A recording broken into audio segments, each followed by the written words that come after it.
Commander of the UN forces during the Korean War. His name was Douglas MacArthur, and he was born this day, January 26, 1880. To the cadets at West Point, Douglas MacArthur stated, "The soldier, above all other men, is required to practice the greatest act of religious training, sacrifice." This has been an American Minute with Bill Federer. For a free transcript, call American Minute at 1-888-USA-WORD.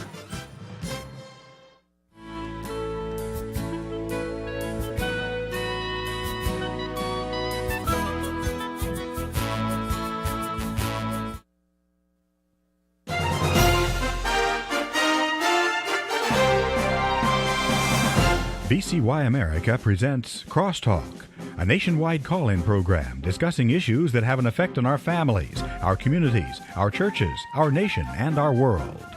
Crosstalk, an opportunity for you to voice your concerns for biblical principles. And now live by satellite and around the world on the internet at vcyamerica.org. Here is today's Crosstalk. Thank you for joining us on Crosstalk today here on VCY America. Ladies and gentlemen, as you know, the Dobbs v. Jackson Women's Health Organization decision that the U.S. Supreme Court released on June 24th has taken abortion back to the states. Many states already had laws on the books protecting human life in the womb and banned abortion. Other states without such protections have taken this opportunity now to advance legislation to protect life. But tragically, there are states that have put the preborn child in the crosshairs of their scope. I mean, to take the innocent life of the preborn child. Such is the case with legislation that's been swiftly moving this month in the state of Minnesota. Joining us today, we welcome Moses Brettrud, Director of Communications with Minnesota Family Council. Moses, thanks for joining us here today. It's a pleasure to be here. Moses, the Minnesota legislature was just sworn in on January 3rd, 2023. The echo of the oath of office was hardly muffled before a very destructive piece of legislation was introduced January 4th in the Minnesota Senate, Senate File 1, SF1. They call it the PRO Act, standing for Protect Reproductive Options Act. Tell us about this legislation. So this is a bill that would put in Minnesota statute a right to abortion up until the moment of birth. And that is obviously something that is extremely radical. Now, if we go back to November 2022, Democrats won a narrow election victory in Minnesota. They won a majority of 6 seats in the Minnesota House and a razor-thin majority of 1 seat in the Minnesota Senate. But that gives them what's called a trifecta, where with control of the governor's office, they now have complete control of the state government for the first time, I believe, since 2014. And they're not wasting any time. Unfortunately, this bill, the PRO Act, as you said, puts unborn children in the crosshairs. And it's all under the guise of it's supposed to be preserving the status quo. We hear from Democratic leadership that this bill simply that it's just codifying the so-called right to abortion that Minnesotans have had under a Minnesota Supreme Court decision for decades now. But that's just not the case. This is a radical bill. It's extreme from beginning to end. And what's really important, Jim, is not just what's in the text of the bill, but what's not said in this bill, what comes in the companion bill, and really explicit rejections of the right to life, of protections of the unborn, even of the state's interest in preserving unborn life. So how does this SF1 differ from the Minnesota Supreme Court decision of the past? So what we heard from what we have on the books from the Minnesota Supreme Court in the Doe v. Gomez decision in 1995, it basically says that there is some sort of a right to abortion, at least up until through the second trimester. However, the PRO Act, when combined with other Minnesota statutes and court cases, would extend that through the third trimester. So we are talking about, for the first time, abortion up until the moment of birth.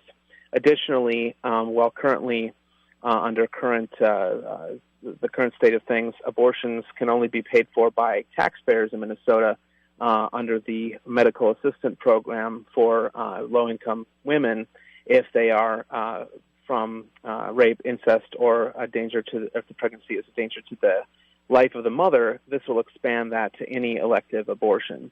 So this goes far beyond the status quo here in Minnesota. Shouldn't it ring alarm bells that the very first piece of legislation, SF1 from the Minnesota Senate, is to promote open season on the preborn? I mean, that ought to just be, sounding alarms throughout the state. Exactly. And, what we heard last fall from Democrats is that their top priorities were fighting inflation, lowering the cost of living for working families, protecting police officers, and even increasing funding for police. That was a big talking point. But as we've been discussing, when Democrats returned to the legislature in St. Paul just a few weeks ago, the first thing they did was target the preborn.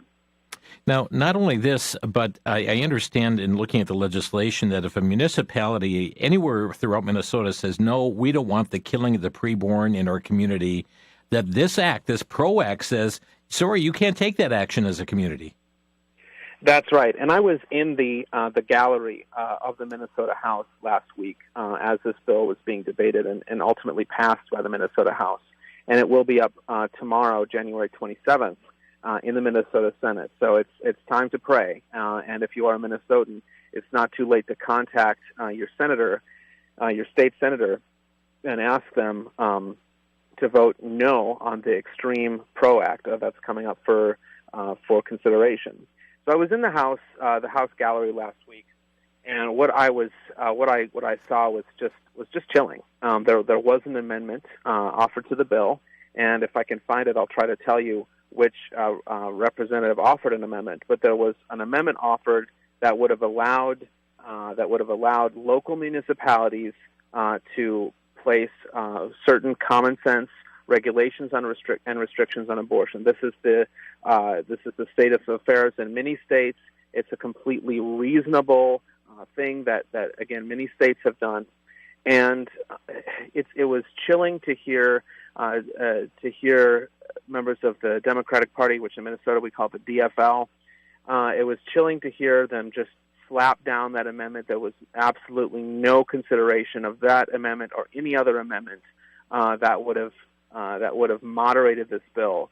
The tagline was that there is just simply no guardrails on this bill, right, including we're talking about no protections for babies even born alive during a botched abortion. Friends, you're listening to Crosstalk on VCY America, and we're talking about legislation that is moving very quickly through the state of Minnesota. And first of all, I'd like to suggest if you are living in Minnesota or you have family, friends that live in Minnesota, let your ears perk up. Listen to the information that's coming here, and a point of action we'll be giving you here as well regarding this. But this is just so extreme. I mean, to target the preborn child in the womb through this legislation, the very first piece of legislation introduced in the Senate in the state of Minnesota. But I also want all of you to understand, because what we're seeing take place in Minnesota is the attempt that's going on in other states as well. We understand Maine is looking at that. Look what New York has done and California has done, just declaring open season on the preborn. And friends, you need to be aware of what's going on. Those of you in Wisconsin understand what's happening in the state of Wisconsin right now, where there are those who are trying to do away with the law on the books from 1849, saying, no, that's not constitutional. And so there is even one running for the Supreme Court right now who is indicating that, yeah, they will reverse the law with their actions. And friends, it is really time to pause and perk up as to where we are in society right now in this matter. And I understand you mentioned already, Matt Moses, that the Minnesota House has already passed the legislation. Was that by the 6-vote margin, or were there some Democrats who said, no, we're going to preserve life? The legislation passed 69-65 in the Minnesota House. So there was one Democrat who saw fit to oppose the most radical abortion bill that Minnesota has seen in, as far as I know, ever. That has ever been seriously considered by our legislature. Yeah. Well, and so it's horrifying to see that. It is. And so this PRO Act, or SF1, it's been on a grease skid since day one. It's moving like lightning. It's already passed the House. Folks, we're just a few weeks into the legislative session. And you mentioned that the Senate is scheduled to convene tomorrow, and this is on their docket? That's right. 10:30 a.m. We're hearing will be the beginning of debate. We're hoping that pro-lifers in the Minnesota Senate will put up a concerted effort to stop this legislation. It's a bit of a different picture in the Senate. They only have a one-seat pro-abortion majority. So if we're able to bring a seed of doubt into the mind of just one Minnesota senator who currently supports so-called abortion rights, we could be heading for a historic defeat of this legislation. So that's what, of course, we're hoping and praying for. I want to shout out to Senator Andrew Matthews. He's a state senator here in Minnesota, and he wrote a piece this week. He's a steadfast champion for life, and he wrote, I can assure you that I and the rest of the Senate Republicans are ready to stand up for what's right and fight for the unborn who have no voice. Yeah. And he went on to say that he will continue to fight for the unborn and for women as long as there is even one more unborn child to protect. There are a number of people living in Minnesota right now. How can they get engaged? What is the method, the best way for them to be in contact with their senators prior to this vote tomorrow morning? So, contrary to common belief, state legislators, they're maybe unlike our federal representatives, they are very interested in hearing from what people in their constituencies have to say. And Minnesota, your state senator only represents about 82,000 people. So that's a pretty small pool. And so if you're getting angry calls and emails from, a couple, a dozen or 100 people, that could be indicative of a very bad thing for you when it comes to the next election. So with that said, I encourage people to go to Find My Legislator, which is a tool that you can use, and you can just enter your zip code and find who represents you in the legislature. You can find their phone number and their email address, and it's really good to both shoot them an email and give them a call. And if you're curious as to what to say, again, for Minnesota residents, take a look at our website. You can go to mfc.org and click on the Family Beacon in the top right. That's our blog. And on that blog, we have a form letter that you can use, and you can take that letter and send that to senators. It's called "The PRO Act is Wrong for Minnesota." So you can take that and you can copy and paste that if you like, and you can also use the talking points from that message if you intend to call their office as well. Okay. And I know that the folks in these offices, they take a tally. They take a tally of who's calling, who's emailing, how many in favor, how many against. And those things really do affect the vote of our senators. So, friends, don't naturally assume that your legislator is going to vote one way or the other. They need to hear from you.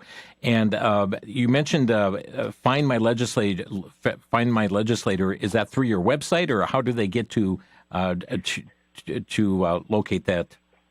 Sure, that's through the state of Minnesota, and you can go to the link. You just Google "Find My Legislator Minnesota." That's probably the easiest way. Find My Legislator Minnesota, and that would get you there. Friends, you can also go to the website for our guest today, the Minnesota Family Council, MFC. That stands for Minnesota Family Council, mfc.org, and you're going to see a Family Beacon there at the top. You click on that, and you'll be able to even find a sample letter or email that you are able to get to your legislator. But friends, we're just hours away, less than 24 hours away from the Senate of Minnesota that's convening to take this up. And so it's critical not only for you to be engaged, but for you to contact your neighbors, the people in your church. Friends, how many of you listening right now in Minnesota could go through your church directory and say, are you aware this is being voted on tomorrow? We need to take action, and you can get more information at mfc.org. That stands for Minnesota Family Council. We'll have more information right after the break. Friends, you're listening to Crosstalk on the VCY America Network.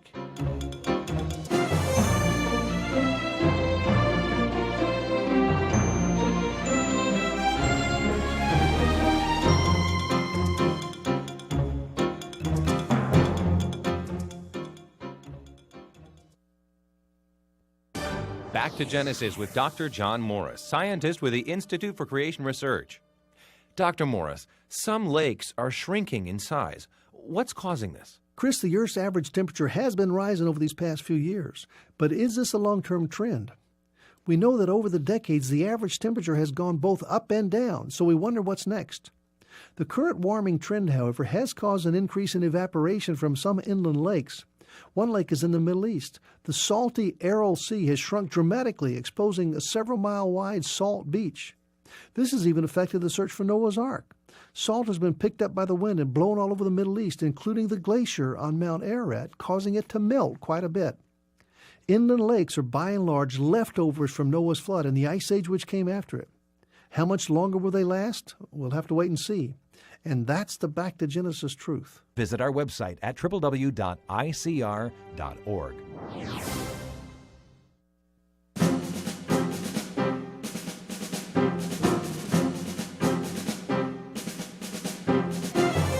You're listening to Crosstalk on VCY America, and special warning today on the broadcast as Minnesota is fast-tracking abortion legislation. Abortion that is just, without limit. It is gratuitous almost in the way that this is being promoted through SF1, Senate File 1. It's called the PRO Act. And the House has already passed the legislation, 69 to 65. It is now before the Minnesota Senate that is scheduled to convene tomorrow morning. That is Friday morning at 10:30. And I understand Moses Brett Root is with us here today. I understand that you are encouraging people to even to arrive at the Capitol tomorrow and to be praying and to hold signs and so forth. That's right. So along with another pro-life ministry, we're going to pack the Capitol starting at 9 a.m. In St. Paul and bring pro-life signs and be ready for a peaceful demonstration of the strength and conviction of pro-lifers from across the state. Friends, if your life was in jeopardy, wouldn't you want somebody to stand up for you? And this is a protection of those who are voiceless. The preborn cannot, share their voice in this, but you can certainly be that voice for them.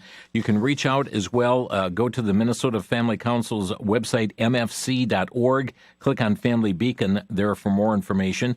I understand that, Moses, that Minnesota is really, with this legislation, trying to do something that only some of the most rogue nations in the world have done, like China and North Korea, as far as targeting the preborn. That's right. Many people are surprised to find out that the abortion laws in some U.S. states are as radical as laws in North Korea, China, and it's simply one of the big things there is that almost every country regulates abortion in some fashion. Most countries ban abortion in the third trimester. Many countries regulate or ban abortion heavily in the second trimester. And of course, some countries in the world, and we're grateful for their example, ban abortion entirely. And of course, I don't want to take away from the big picture here because we are still making progress in the cause of life. The Dobbs v. Jackson case last year opened up a beautiful new horizon where, as we see in states like Texas and South Dakota, abortion is being restricted and regulated. Women are being given the support that they need so that abortion not only becomes illegal but also unthinkable. And that is the goal of the pro-life movement. We're not fighting a war against anybody. We want everybody to get the support they need, and we want to start that with children in the womb, but it doesn't end there. It continues. It continues with supporting women through funding pregnancy resource centers, making sure that women have the resources and support they need to confidently give birth, raise their children. As a dad myself, I know how important it is for women to be supported through pregnancy, through the early years. And if that's not being done in any state or in our country as a whole, the solution is not to turn to abortion. The solution is never to end the life of an innocent child because of circumstances in the mother's life. The answer is always to look to the church. And yes, even possibly there's even a role for the state there, and also to nonprofits like pregnancy resource centers to support and give the resources to women and babies. Again, those of you in Minnesota, you have the opportunity to reach out to your senator today and prior to their convening tomorrow morning at 10:30. And those of you that you say, you don't live in Minnesota, you don't know anybody who lives there, would you just pray regarding this matter that's coming up tomorrow morning and pray that life would be preserved? I mean, yesterday we did a program here on Crosstalk about how we're advancing this culture of death in so many cases here across our land. And as Scripture tells us that God hates the hands that shed innocent blood. God is the author of life. He knit us together in our mother's womb. And here is now an opportunity to take a stand for life, to take a stand for morality as the Senate convenes tomorrow in Minnesota. So, friends listening who you don't know anybody in Minnesota, you don't live there, just go to prayer regarding this matter pertaining to tomorrow. Moses, I understand also that this PRO Act allows even a minor child to abort their baby up to birth as well without parental involvement in any regard as well. That's right. So the companion bill to SF1 is I believe it's SF70, and that we call that the how-to bill or the nuts and bolts bill. You could call it the infanticide bill also, because it allows it cancels protections for viable preborn babies as well as babies born alive during the course of a botched abortion. But yeah, to parental notification, that's been the law of the land in Minnesota and many other states for decades. And Minnesota law requires that both parents be notified before a minor child, a girl, gets an abortion, unless they get a judicial bypass from a judge. And this legislation would nullify those requirements, and that opens the doors for minors to get an abortion whenever they want without permission or notification. And I should stress this is simply notification, not permission in Minnesota currently. And so that really opens the door to a lot of frightful scenarios where we're talking about maybe a school guidance counselor escorting a girl to Planned Parenthood. Or you know what, even worse, we're talking about maybe a 20-year-old who's having a 20-year-old man who's having a relationship with a minor girl, bringing her to Planned Parenthood. An abortion is performed. No one is the wiser about this illegal relationship. So we're talking about potentially potentially an extension and covering up of child sex abuse that could be allowed by this bill. Friends, and that's what you need to realize is that when you look at one piece of legislation, there's other companions that are out there that are also making their way through the process here that makes a horrible bill even worse. And that's the other legislation that's gaining traction in Minnesota right now. It's HF 91, House File 91 and Senate File 70. And you rightly refer to this as the infanticide bill. This is another real devastating piece of legislation.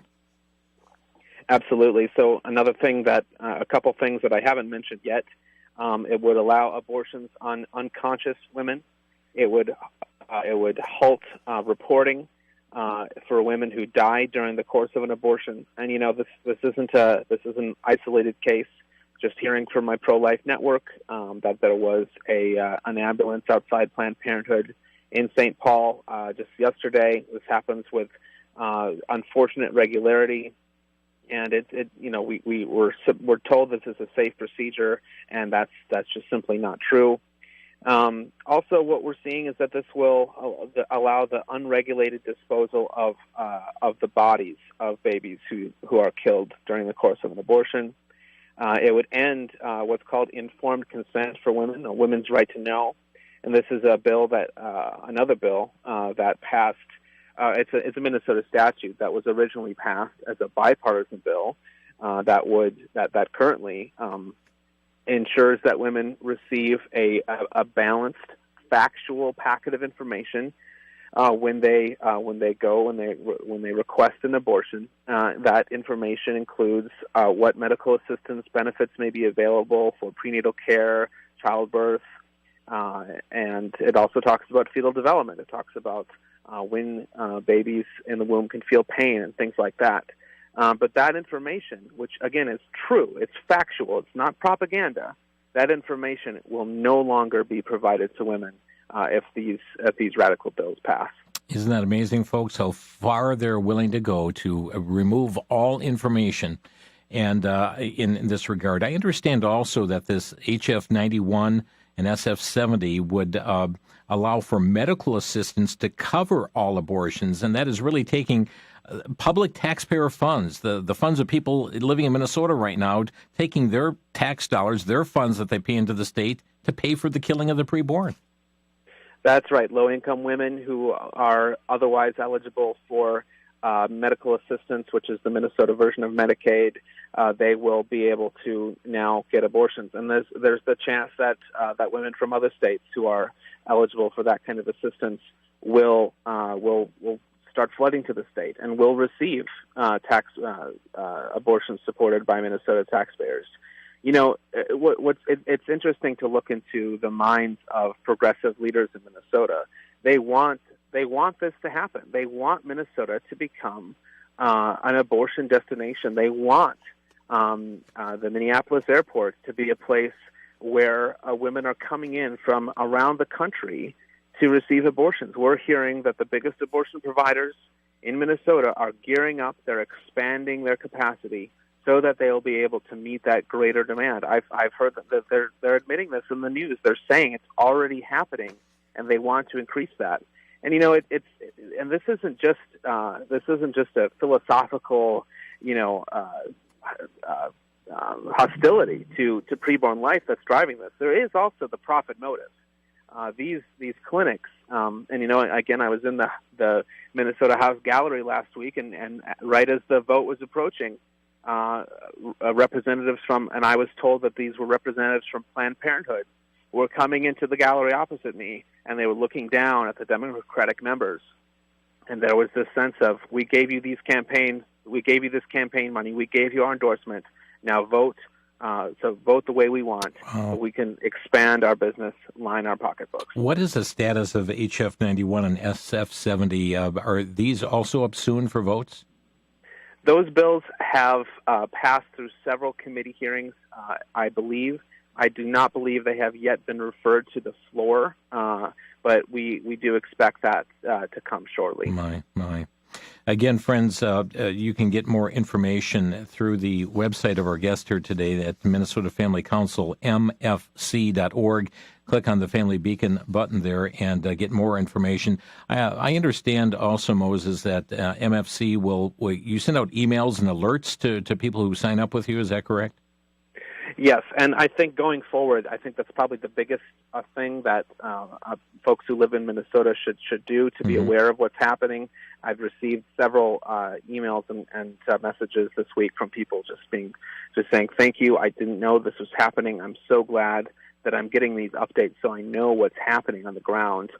So if you go to our website, mfc.org, hit that subscribe button, and we'll just send you an email or two a week, and we will keep you updated on what's going on in the Minnesota legislature as well as on national issues. And where is Governor Walz standing on this issue, like on HF or SF1? You know, Governor Walz, when he was a member of the U.S. House of Representatives several years ago, he bragged, and it was a brag. He bragged that he was so pro-abortion that Nancy Pelosi told him to tune it down. It's almost unbelievable, but that's what he said. He's on the record. He campaigns as a moderate, but really with every step of the way, he is supporting an extreme agenda with regards to abortion, and he's been involved. He's been involved with the setting of this legislative agenda, and with of course he doesn't have a vote, but he's very eager to have these bills come across his desk. Friends, as Scripture says, the thief comes to kill and to destroy. But Jesus said, I am come that you might have life and that you might have it more abundantly. Steal, kill, and destroy versus life. And friends, we see the very work of the one known as the father of death, Satan himself, is at work right now in the state of Minnesota. I'd like to also open our phone lines. Your questions, your comments today are number 800-733-9829. That's 800-733-9829. We'll be right back. How much do you know about the end of the world? Have you heard of worldwide pandemics, weapons of mass destruction, threats from Russia and Asia, clamor for globalization, hand implants for commerce and security, violent persecution? What about intensifying wickedness? All of this is predicted in the book of Revelation. In the book, The 50 Final Events in World History, author Robert Morgan simplifies what many have found complex, providing a comprehensive yet easy to understand overview of the book of Revelation, which translates the events of Revelation both literally and sequentially. Walk step by step through the prophetic events yet to unfold. The 50 Final Events in World History is available from VCY for a donation of $18 or more when you call 1-800-729-9829. 1-800-729-9829.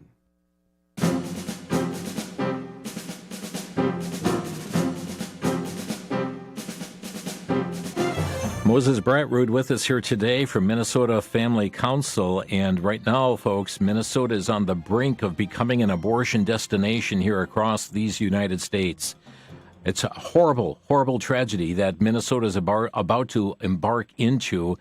And unless there is a senator or so that is going to change their mind on this issue, and especially to those of you listening in Minnesota, to reach out and to contact your members of the Senate. Folks, this is not a political issue. This is a biblical issue. We understand that this is a matter of morality that the Bible addresses, and you have every right to speak up on those issues and to get your word to your senators, and then to call others within your churches throughout Minnesota. Some of you are listening in states all across the nation, to reach out to those in Minnesota that you know on this very issue. And we'd like to encourage you to reach out to them as well. Just before we pick up our first call, let me just state, Moses, that Minnesota is just dealing with what appears to be one piece of rogue legislation after another, because Minnesota, in my opinion, is just going off the rails as there's another piece of legislation gaining traction, HF 16, which they say is protection from conversion therapy. Just give us a word about this before we go to our phone calls. Right. So this is a bill that we've seen radical legislators advance for many years. So it's one that we're a bit more familiar with. But unfortunately, this year it has a better chance of passage. Essentially, it would ban counseling for minors and vulnerable adults who are seeking help for unwanted same-sex attraction or gender dysphoria. And it would place restrictions on the free speech of counselors and their clients. So it's called a so-called conversion therapy ban, but what it really is it's viewpoint discrimination. Yeah. Where our attorney testified to this we have a legal initiative, True North Legal, and we work to represent Minnesotans who need legal assistance in life, family, and religious freedom issues. And she said this bill distorts the usual functioning of the counseling relationship to suppress speech the government disfavors. And we really believe this is unconstitutional. It's an unconstitutional ban on counselors providing a biblical, common sense approach to young adults dealing with same-sex attraction or gender dysphoria. So, friends, we won't have time to get further into that. I wanted to introduce this topic because Minnesota Family Council is dealing with multiple issues. There's been multiple assaults upon the family, upon biblical values already this legislative session, and the best way to stay informed is to go to their website and hit the subscribe button, mfc.org. Hit subscribe, and you'll get email alerts as things are happening legislatively in Minnesota. Lines are packed here. Let's begin with Chris calling in. Hi, Chris, you're on the air. Hi. Thank you for taking my call. I'd like to thank you both for doing this program. And also, I'd like to encourage people from all states to contact Minnesota. If it happens in Minnesota, it can happen everywhere. I live in the state of Michigan. Gretchen Whitmer was known as saying she wanted abortion to be the legacy of the state. So call from wherever you are in the country. Call, and let's put an end to this madness. And thank you again, gentlemen. Great. Thank you for your call. And Moses, I couldn't agree with her more. For people outside the state of Minnesota, even to reach out to the Senate Majority Leader and to the team there and say the eyes of the nation are watching what you're doing there. if we can get national attention on this bill, I think that would be something that would be really good for us. We're combating this idea that people favor legislation like this, that they favor abortion up until the moment of birth. That's simply not the case. I was just seeing polling. 70% of Americans want realistic restrictions on abortion. Hey, they may not all agree with me that abortion should be always banned, but there are people who hold to some sort of middle ground position. That is many people in this country, and together with those of us who want to see abortion banned altogether, that's a big majority.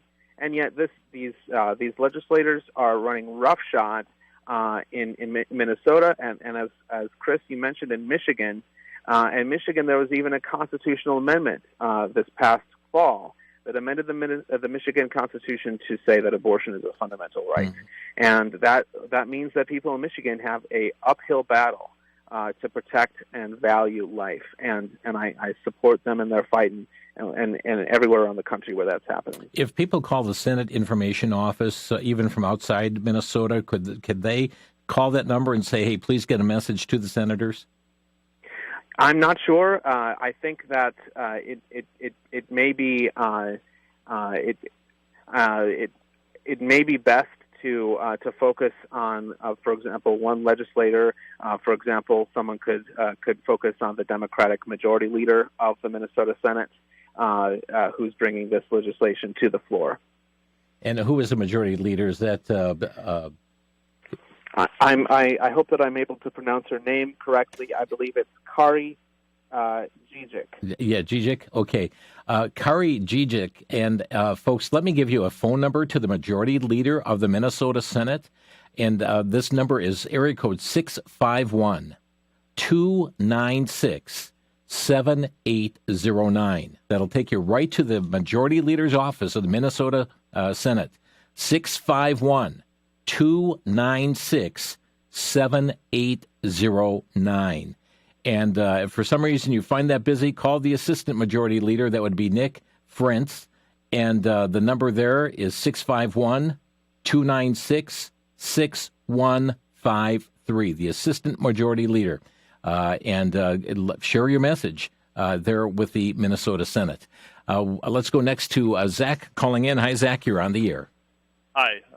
So one thing that's really bothered me over the years is I've heard so many people in the church want to tune these subjects out.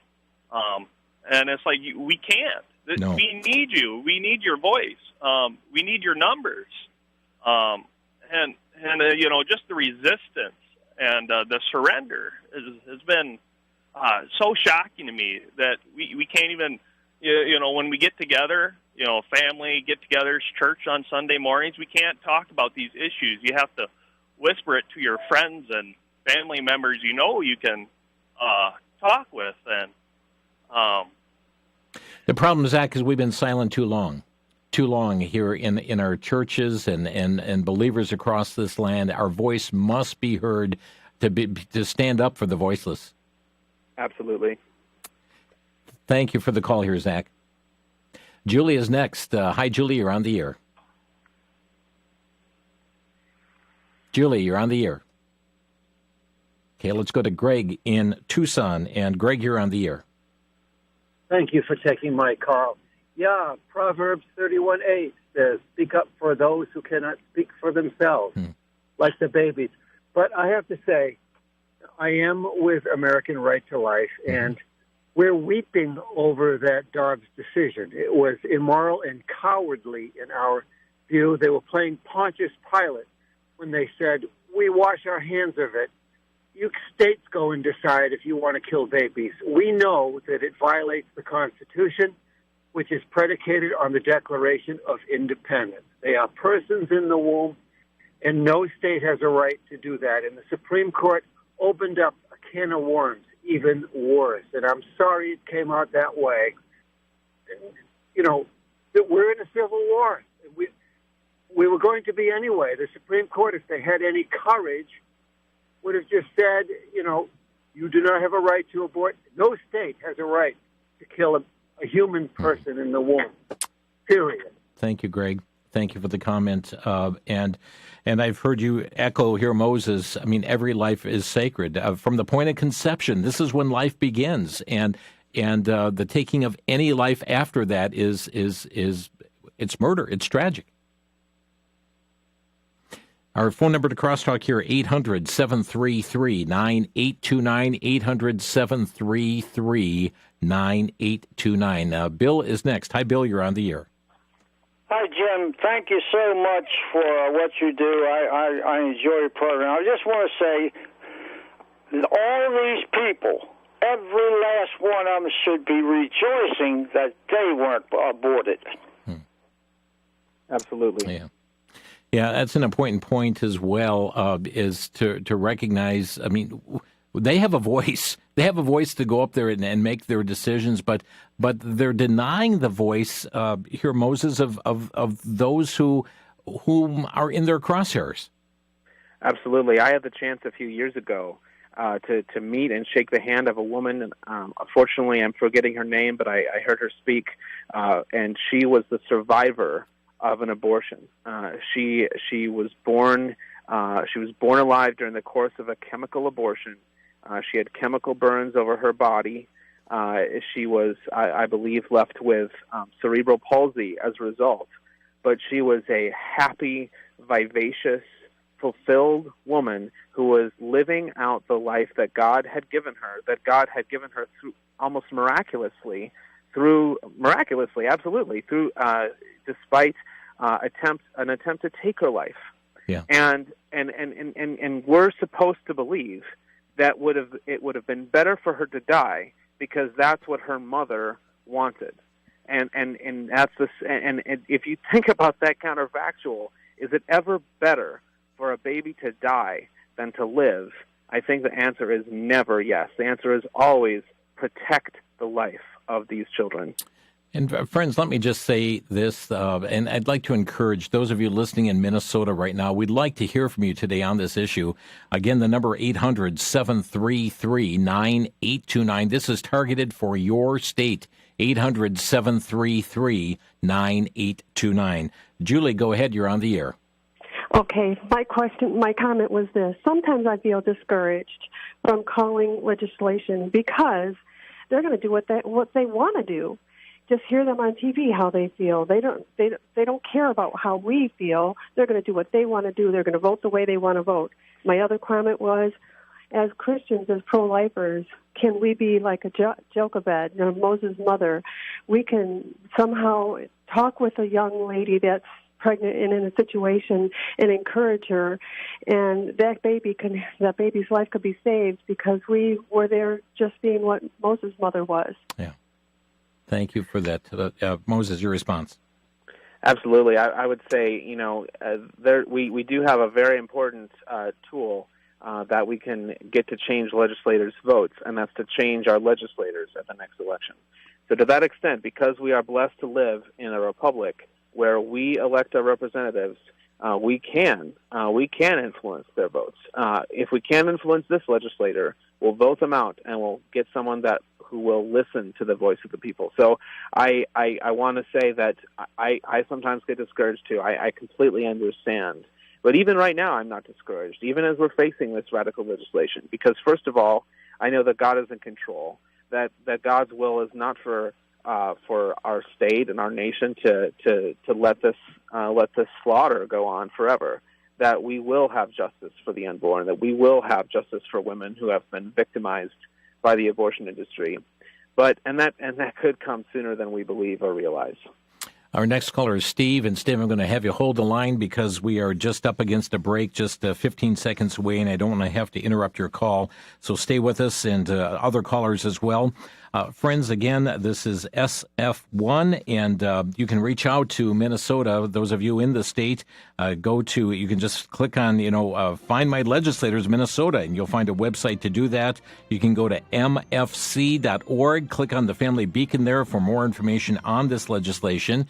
And also, you can reach out to the Senate Majority Leader in the state of Minnesota.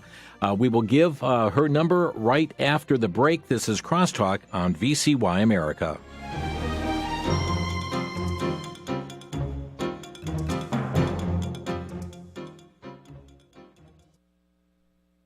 For the Worldview Report, I'm Brandon House. Our website is worldviewreport.com. Last Friday, I did something I've been wanting to do for many, many years, but just never took the time to do.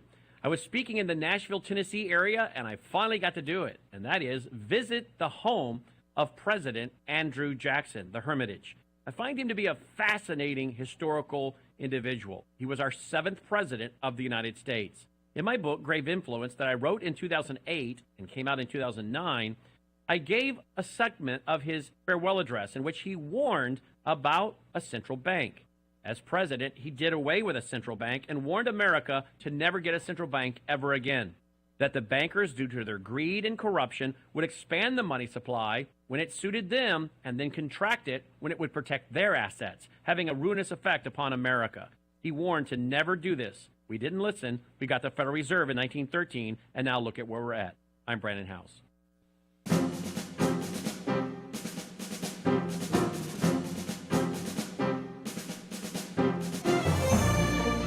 You're listening to Crosstalk on VCY America. Moses Brett Rooted with us today, and Director of Communications with Minnesota Family Council. The phone number to the Majority Leader, Carrie J.G., is 651-296-7809.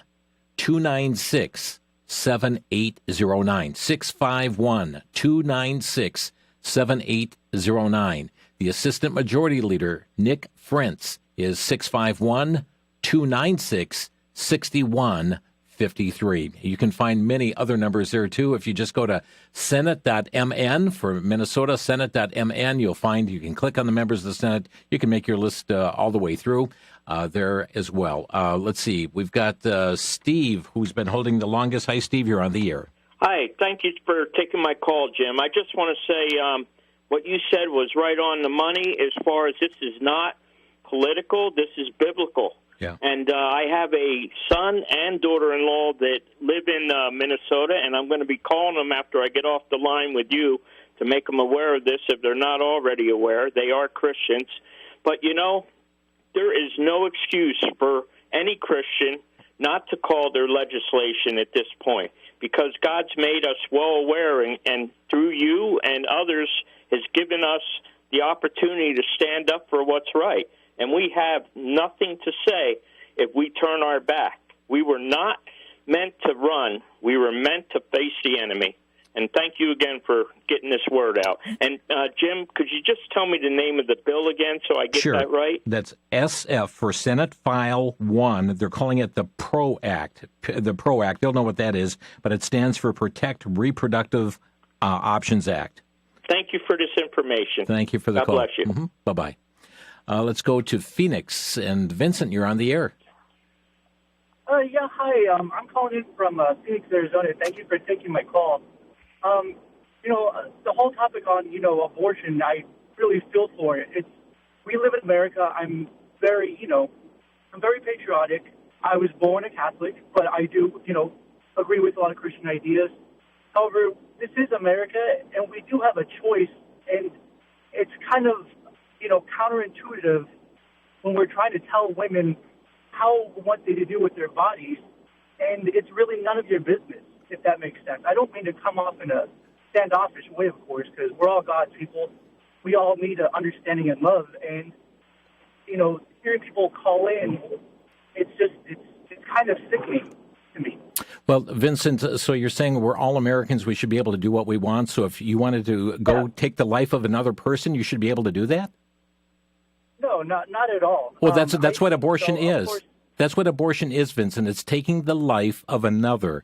And this is a human being with a separate body than the mother, a separate blood type than the mother, separate DNA, its own unique fingerprints. This is a separate human being here, Vincent. Yeah, and I agree completely. The only thing that is, when people have abortions, they're not doing it just willy-nilly. They're having a thought and a conversation, and they're thinking long and hard about this because of the scenario that they're in. And I feel like the scenario that they're in is really not for us to judge. Okay, so again, if you're having a rough time, Vincent, you lose your job and can't support your children or your wife any longer, you should be able to take the life of your wife and your children? I mean, there'll be a lot of other factors that go into that. But you would condone that, taking the life of your wife and your children? I would respect my wife's decision. And if she is I'm talking about Vincent, I'm talking about you taking the life of your wife because you can't support her anymore. You're in a tough decision. You should be able to kill your wife. You should be able to kill your children. No, not necessarily in a malicious way at all. It's not. Oh, no. It's tell you what, go ahead and close your eyes, and I won't be malicious. I'll just, take your life here. I mean, that's the point here, Vincent. We're taking the life of another. Moses, any comment? I think, no one denies that women are in a tough position. But, we are not talking about, we are not absolutely talking about taking any right away from women. This was not a right that anyone should have. As Jim said, this is not about anybody's right to do what they want with their own body. That is, we have rights in this country but as they say, my rights stop at the end of your nose. And when a woman is pregnant, she's in a unique situation because there's another body within her body that is not hers. It has separate DNA. It has fingernails. It has a heartbeat at 6 weeks. It is the product of her union with another person. It has rights. It's made it's a he or a she. He or she is made in the image of God. Yeah. And if nothing happens, that child will come out in 9 months and be a joyful addition to the people that God has placed in this world. And so we're not talking about taking away anyone's rights. We're talking about protecting the right to life. Thank you, Vincent, for your call. We've got Aaron from Preston, Minnesota. Aaron, you're on the air. Yes, I just want to encourage Minnesota Family Council in what they're doing. We are on their list, and we do get emails from them, and we contacted our legislator and senator through them. So it's a great tool to use, and I encourage anybody in Minnesota to use it, and because we need to speak for the unborn, to speak for those who can't speak for themselves.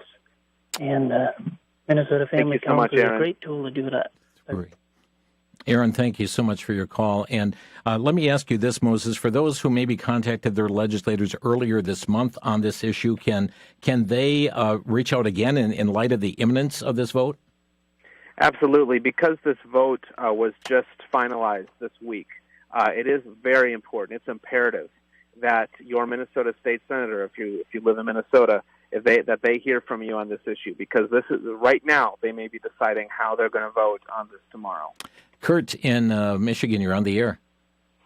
Hey, thank you, Jim, and just want to say great show again, and thank you two gentlemen for what you're doing. And I just want to say that, without your show, I mean, I live up in the UP. We don't have any shows like this that will get down to the bottom of things, and you guys really touch on it, and you're strong on it, and that's because you're a Christian. And ultimately, we know that God is in charge. Yeah. But one thing I find, Jim, that nobody's talking about those Dominion machines and that. And I tell you what, we can't talk about that right now. You're introducing a new topic. We got 10 seconds left, so forgive me for cutting you off there, Kurt. Final word from you, Moses. I'm really grateful, Jim, for your taking time to focus on this legislation. It's so important that Minnesotans contact your legislators about the PRO Act. Everybody else, pray for our state and our nation, valuing the right to life of children in the womb. Again, folks, mfc.org. Click on Family Beacon for more information. As the prophet Hosea said, my people are destroyed for lack of knowledge. You now have this knowledge, friends. What are you going to do with it? Thanks for listening. You've been listening to Crosstalk via satellite and the internet from VCY America. Views expressed may or may not be those of this station. For a CD of today's program, send a donation of $6 or more to VCY Tape Ministry, 3434 West Kilbourne Avenue, Milwaukee, Wisconsin, 53208. Or download by RSS or podcast from crosstalkamerica.com. And join us again for Crosstalk.